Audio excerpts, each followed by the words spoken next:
Welcome back after the break. So ایک تاثر پایا جاتا تھا کہ بھارت اور نیپال کے بڑے زبردست دوستانہ تعلقات ہیں، لیکن ہم نے دیکھا کہ نیپال کے جو پریزیڈنٹ ہیں انہوں نے صدر شی کے آگے بھی بھارت کے خلاف احتجاج کر ڈالا. سو کیا نوعیت ہے ان دونوں ممالک کے مابین تعلقات کی؟ تعلقات تو دیکھیے، چونکہ نیپال بھی ایک ہندو ریاست آپ کہہ سکتی ہیں، اور وہ کلیم تو یہی کرتے ہیں کہ جتنے بھی جو ان کے دیوتا ہیں سارے یہیں پہ ہی پیدا ہوئے، یہیں سے ہندوازم کی ابتدا یہیں سے ہوئی. لیٹس پٹ اٹ دس وے. اور ان کے تعلقات اچھے رہے ہیں، بلکہ ابھی بھی اس طرح نہیں ہیں، بہتر تو ہیں. ابھی بھی نیپال ایک واحد ملک ہے جس میں میرے خیال بغیر ویزا کے آ جا سکتے ہیں لوگ، نیپالیز جو ہیں. تو اور نیپال کی مجبوری ہے، لینڈ لاک کنٹری ہے، اس کی بہت ڈپینڈنس ہے بھارت پہ. اور لیکن اس کے ساتھ ساتھ یہ بھی اپنی جگہ ایک تاریخی حقیقت ہے کہ برطانیہ اور نیپال کے درمیان بھی ایشوز رہے. برطانیہ نے نیپال پہ بھی قبضہ کرنا چاہا لیکن نہیں ہو سکا، اور پھر ان کی جنگ بھی ہوئی، اور پھر 2014 سے لے کر 1814 سے 1816 تک جنگ بھی رہی، اور پھر ایک ایگریمنٹ ان کا ہوا، ٹریٹی آف سگالی جسے کہتے ہیں 1816 میں. جی. تو اس کے تحت نیپال کا یہ کلیم ہے کہ یہ جو لیپو لیخ کا ریجن ہے اور جو کالا پانی کا علاقہ ہے، وہاں پہ ایک مہاکالی ریور ہے. تو نیپال کا کلیم یہ ہے کہ جو کالا پانی ریور کا جو مشرقی سارا علاقہ ہے وہ نیپال کا ہے، لیکن بھارت نے اس پہ قبضہ کر رکھا ہے اور بھارت اس پہ کلیم کرتا ہے. اب یہ جو ہے ریسنٹلی جو چین کے فارن منسٹر گئے ہوئے تھے نا بھارت 18 اگست کو، تو وہاں پہ ان کا ایک ایگریمنٹ ہوا ہے، کیونکہ جب سے کافی عرصے سے بلکہ جو بارڈر ٹریڈ ہے وہ رکا ہوا تھا. اور اس کی وجہ پہلے تو ڈوکلام میں جو 2017 میں کلیشز ہوئے، پھر اب گلوان میں جو کلیشز ہوئے، تو اس کی وجہ سے بارڈر ٹریڈ رکا ہوا تھا. جی. تو اب اس میٹنگ میں وینگ وی کی اور اجیت دوول کی ملاقات میں یہ فیصلہ ہوا کہ جو بارڈر ٹریڈ جو ٹریڈنگ پوائنٹس ہیں ان کو کھولا جائے. اس میں لیپو لیخ پاس کا بھی علاقہ ہے، اللہ بھلا کرے آپ کا نتھولا پاس ہے، اور شپکلی پاس ہے، مجھے نام کو اس کا بھول گیا ہے، شپکیلا پاس. تو یہ تمام اتر جھارکھنڈ میں، ہماچل پردیش میں، اور یہ سکم کے علاقے ہیں شاید. تو اب یہ للو پاخ جو لیپو لیخ جو ہے پاس،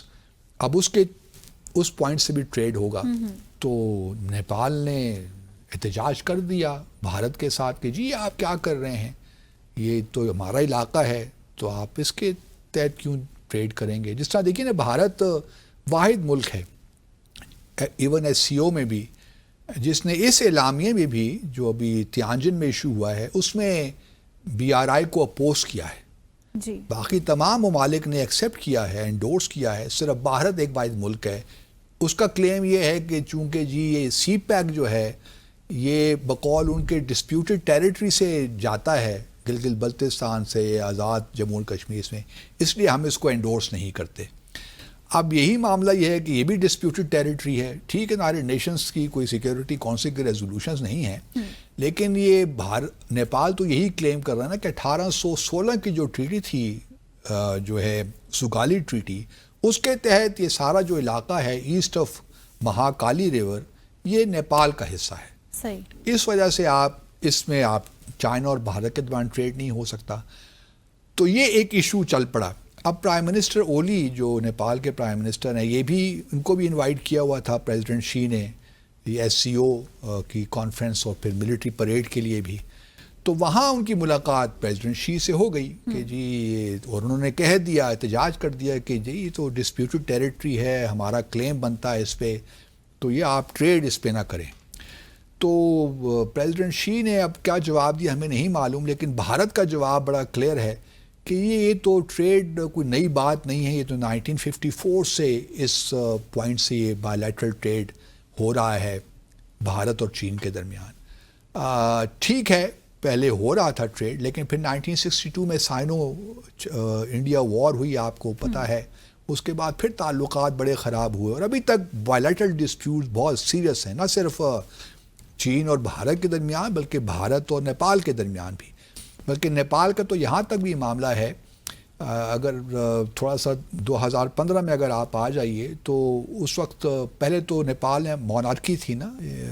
بادشاہت تھی، وہ ختم ہوئی، تو اس کے بعد اب ایک ڈیموکریسی بنی، تو اب انہوں نے اپنے آئین میں بہت تبدیلیاں کی ہیں، تو 2015 میں جب نیا آئین بن گیا تھا اور اپروو ہونے جا رہا تھا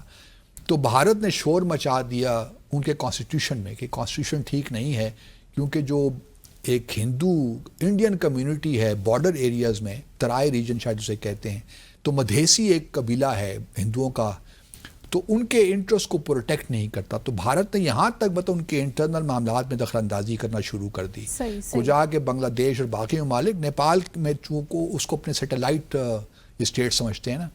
اچھا، اس کے بعد نیپال نے کہا نتھنگ ڈوئنگ، آپ نے جو شور مچانا ہے مچائیے، ہمارا انٹرنل میٹر ہے، مدھیسی جو کمیونٹی ہے وہ بھی ہمارا انٹرنل میٹر ہے، آپ کو اس میں بولنے کی ضرورت نہیں ہے۔ لیکن بھارت نے بڑا اس پہ غصہ ان کو آیا، انہوں نے بلاکیٹ کر دیا، اکنامک بلاکیٹ، کیونکہ ساری چیزیں نیپال میں جو ہے نا بھارت کے تھرو آتی ہیں، جیسے میں نے پہلے کہا لینڈ لاکڈ اسٹیٹ ہے، تو 3 ماہ تک یہ بلاکیٹ جاری رہا اور کافی نقصان ہوا نیپال کو اس بلاکیٹ سے، تو اس لیے اس وقت سے لے کر ابھی تک وہ جو ایک میوچل ٹرسٹ تھا نا وہ بالکل ختم ہو چکا ہے بھارت اور نیپال کے درمیان بھی۔ اب یہ اور پھر اس کے بعد نیپال نے جو ہے ایک پولیٹیکل ڈیسیشن لیا، اس کو اپنے میپ میں ان علاقوں کو سب کو شامل کر دیا، لیپو لیک وغیرہ کو اپنے جو پولیٹیکل میپ ہے اس میں شامل کر دیا۔ اس میں بھارت میں بڑا احتجاج ہوا کہ یہ آپ نے کیوں کیا۔ کویسچن یہ ہے کہ کیا بھارت سنجیدہ ہے اس ڈسپیوٹ کو حل کرنے کے لیے، یا وہ یہ سمجھتا ہے کہ میں چونکہ بڑا ملک ہوں اور نیپال مجھ پہ ڈیپینڈنٹ ہے تو آئی کین بلی Nepal. What's your take on that؟ یہی ہوگا، مطلب وہ اس کو لٹکاتے رہیں گے، اور جب بھی وہ دیکھیں گے کہ بہت زیادہ نیپال شور مچا رہا ہے تو پھر کہیں اکنامک بلاکیٹ لگا دیں گے۔ اسی لیے نیپال نے بھی ایک فیصلہ کیا ہے کہ اپنی جو ڈیپینڈنس ہے اس کو بھارت پہ اس کو کم کریں، اسی لیے چین کے ساتھ بھی تعلقات بڑھانا چاہتے ہیں، پاکستان کے ساتھ بھی تعلقات بڑھانا چاہتے ہیں، لیکن مجبوری وہی ہے کہ لینڈ لاکڈ ہیں، اور بھارت جس طرح افغانستان کی ڈیپینڈنس آپ کہہ رہے ہیں نا پاکستان پہ ہے، بھارت تو اب کوشش کر رہا ہے نا چابہار کے ذریعے، پورٹ کے ذریعے کہ افغانستان کی ڈیپینڈنس کو پاکستان پہ کم کیا جائے،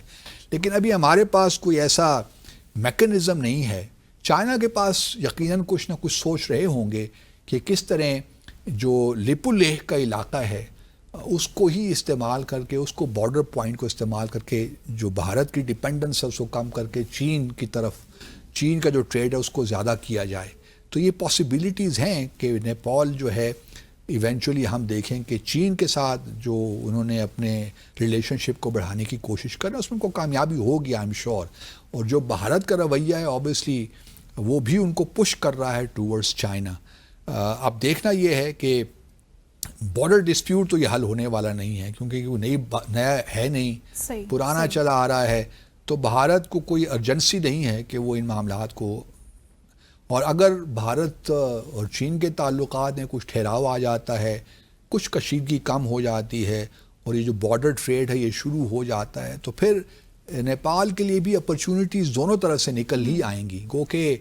جو ایک پوزیشن ہے پرنسپل پوزیشن، اس سے تو نیپال وڈرا نہیں کرے گا، وہ رہے گا، لیکن یہ ضرور ہے کہ اس پہ اتنا شور شرابہ نہیں ہوگا جو ہم پچھلے 10 سالوں میں دیکھ رہے ہیں، خاص طور پہ 2015 سے